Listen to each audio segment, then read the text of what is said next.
Shalom. First off, give all praise, honor, and glory unto Yahweh Bashem Yashai Bashem Makar Kadash. Double honors to the apostles and the elders of JMS. Salutes and honors to the elect, all the brothers across the four corners who are done in truth and sincerity, and the women and the children who follow. So I wanted to do this lesson called Blessed are ye who see and shall perceive, because it is truly a blessing for you to, in these days, in these times, to see and perceive the words of the Lord. The Lord himself spoke in parables, because this is not for everybody. There's a separation, a clear separation that the Lord goes into on seeing and perceiving. So with that being said, we're just going to jump right into the lesson, and Lord's will, this is edifying and everything comes out, in truth and in sincerity. So this is Matthew 13:10. It says, "And the disciples came and said unto him, Why speakest thou unto them in parables?"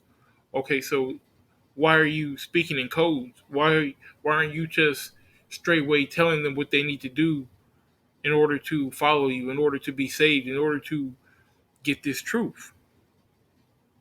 And he answered and said unto them, he being Yahushai, because it is given unto you to know the mysteries of the kingdom of heaven. But to them, like I said, a separation, it is not given. Here, all right, it's for you, it's not for them. Why? Because many are called, but few are chosen. All right, and if you are truly chosen by the Most High Yahweh, in the name of Yahweh Shai, Yahweh Bashem Yashai, then you will get this. You will understand. You can receive the spiritual messages. You can understand everything that's going on. All right, in this world that we see, and in the lessons that we break down, the word that we kick on the streets, all of this you will understand. You're not gonna buck up against it. You're not gonna, try to fight it. You were chosen from the beginning. Okay, let me get this scripture real quick. This is John 15:16. It says, "Ye have not chosen me, but I have chosen you, and ordained you that ye should go and bring forth fruit, and that your fruit should remain, and whatsoever ye shall ask of the Father in my name, he may give it you." All right, so we didn't choose the Lord chose us. All right, that's the separation. Everyone wasn't chosen. Everyone can't come home on this ride. All right, only the elect, the 1/3, which is the prophets, the 144,000, and the women, the children, and the confusion of faith that follow. All right, the rest of Israel is going to be destroyed right along with the heathen in this country of so-called America, which is Babylon, Sodom, and Egypt. Okay, so let's get back to the Matthews. Okay, verse 12. It says, "For whosoever hath, to him shall be given, and he shall have more abundance. But whosoever hath not, from him shall be taken away, even that he hath." Now, what is it that they have? It's this wisdom, this knowledge. All right, so if you have it, more is going to be given to you, more of abundance. You're going to get the kingdom of heaven. You're going to get all the spiritual, um, the spiritual benefits that a man of the Lord is going to receive. The kingdom of heaven, the spiritual powers, protection in Jacob's trouble, all these different things. The women, the children. You're going to be the first fruits of heaven. But to them that have not, the ones who aren't in this truth, the ones who the Lord didn't choose, who see and can't perceive, he's going to take everything from them. They're not going to have anything. They're going to be as nothing. Okay? He even said that I didn't know you, because when you go into these parables, he's not only talking about the people who can't perceive, but he's talking about as well the many that are called but weren't chosen. So you're going to have people who fell out of this thing, people who never were in this thing. They are the ones who um, are the hath not. It says, "Therefore I speak to them in parables, because they seeing see not, and hearing hear not, neither do they understand. All right, and that's the difference, because in seeing they see not. They see us on the corner. They see us on these videos. They see us kicking this word. They can see the change within us and know that we're not running to the same excess of riot that we did before, and yet still don't perceive that we are of the spirit of Yahweh Bashem Yahushai. We just some niggas reading the Bible. And a lot of people in my church is niggas reading the Bible. Okay, but the ones who the Lord the ones who the Lord chose, we wanted this thing. All right, it was in us from the beginning to chase this word. All right, so I want to get this Song of Solomon real quick. This is Song of Solomon 3, starting at verse 1. It says, "By night on my bed I sought him whom my soul loveth. I sought him, but I found him not," which is the truth. All right, this wisdom. It says, "I will rise now and go about the streets in the city and in the broad ways. I will seek him whom my soul loveth. I sought him, but I found him not." And all of us had our journey coming into this thing, this wonderful thing of ours, as the apostle says. Whether you ran into it on the internet, or you ran into a live prophet on the street, for some reason you were looking for something. You felt something was missing within inside you, and once you came into this thing, once you seen the truth for what it is, it just it it brought you in, and you immersed yourself into it.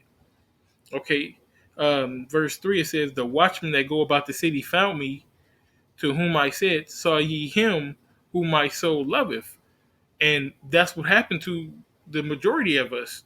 All right, the Lord brought us by a watchman, a prophet, whether it be via YouTube, your friend told you about it, somebody handed you a pamphlet, however you came about it, your soul was longing for it, and the Most High answered your prayers, and He brought you right where you needed to be. Okay, so let's get back to the Matthew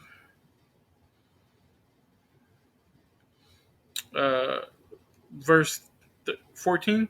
It says, "And in them is fulfilled the prophecy of Isaiah, which saith, By hearing ye shall hear, and shall not understand, and in seeing ye shall see, and shall not perceive." So that's the difference. We see and we perceive.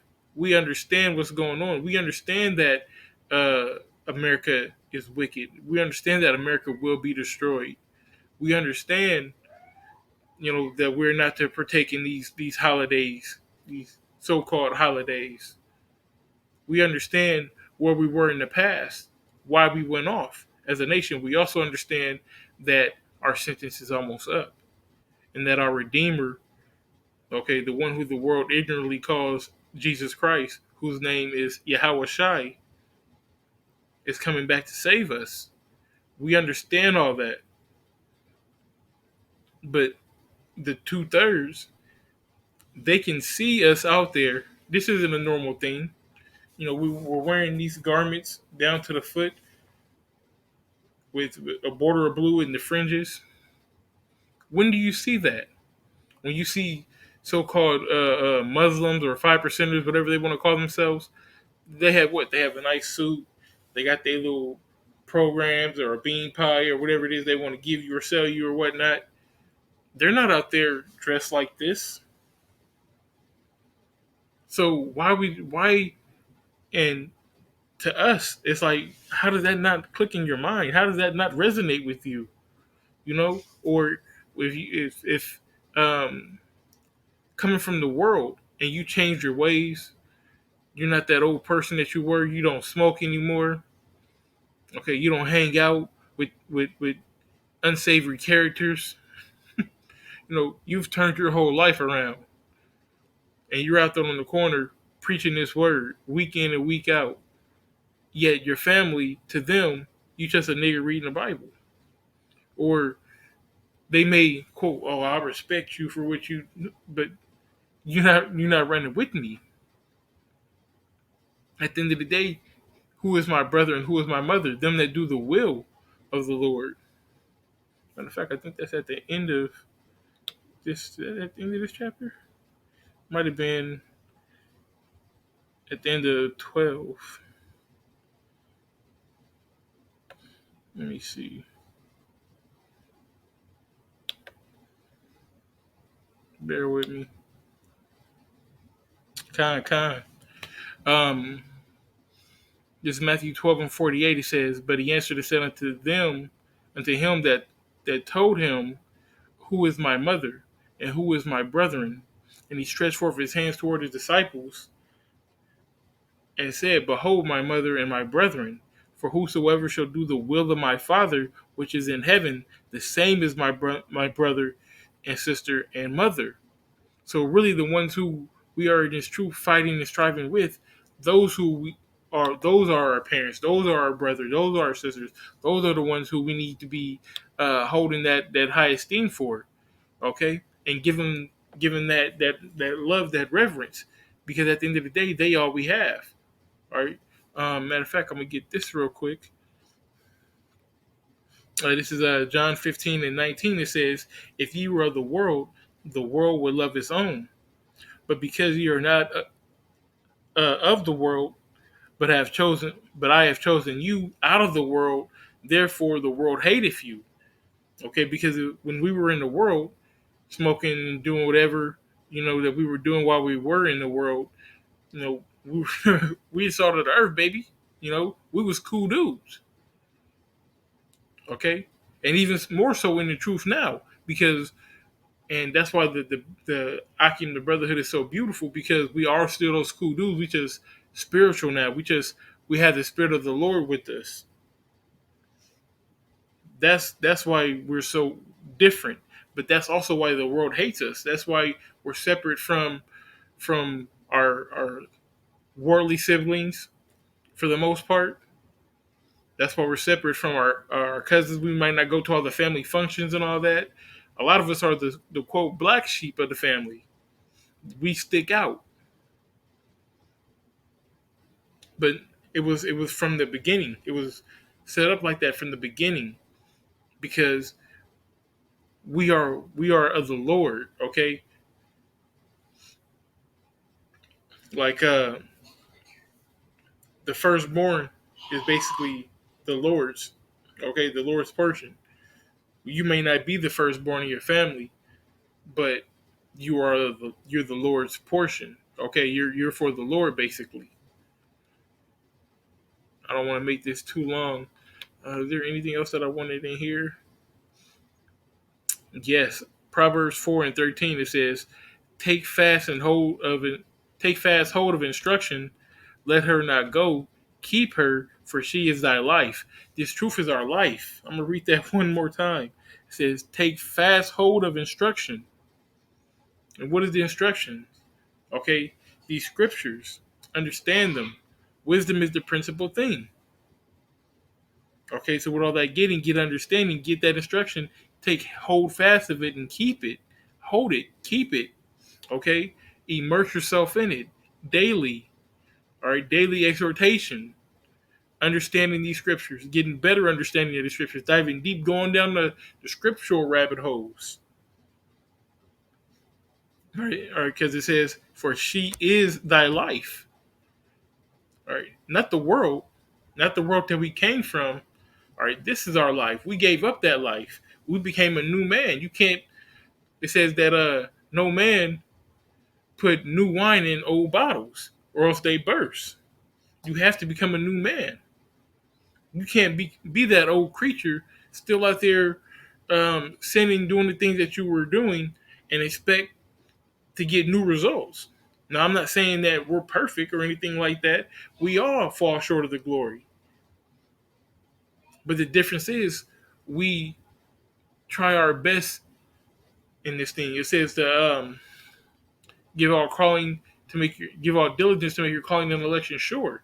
It says that faith without works is dead. So he said, "You have faith and I have works, but I'll show you my faith by my works." That's the difference. You can't just say that you got an understanding of it and don't got no works.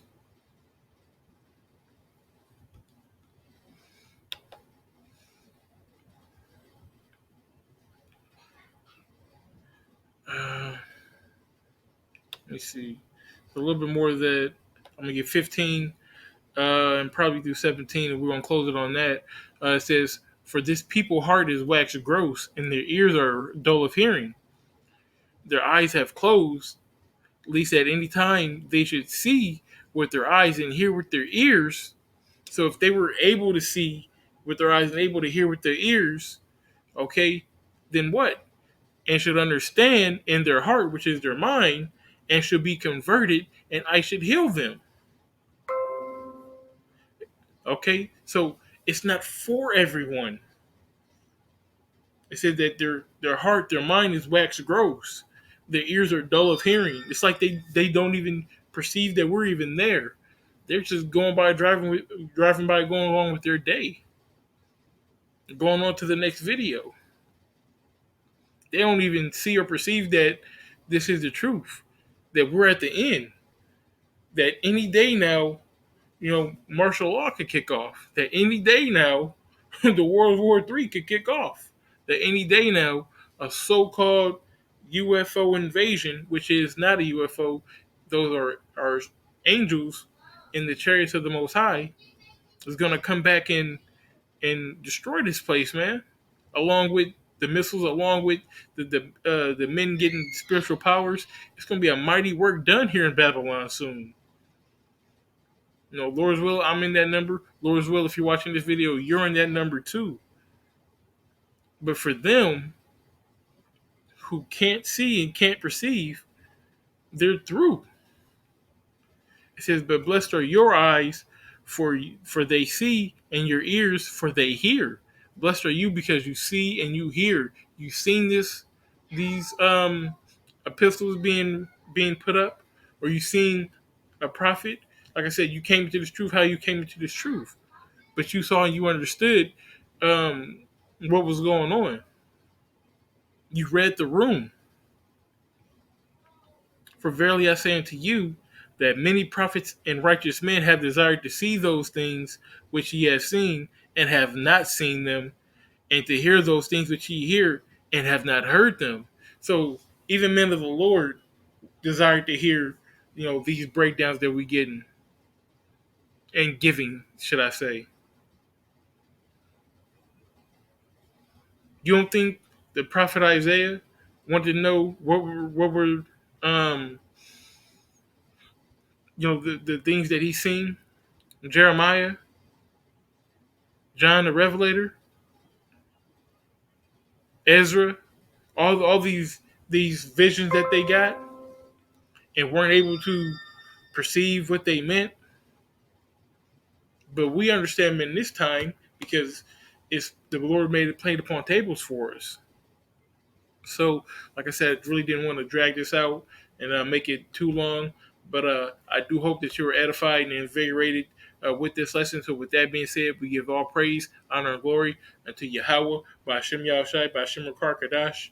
Double honors to the apostles and the elders of GMS. Salutes and honors to the elect, all the brothers across the four corners who are there in truth and sincerity, the women, the children, and the confusion of faith that follow. Shalom.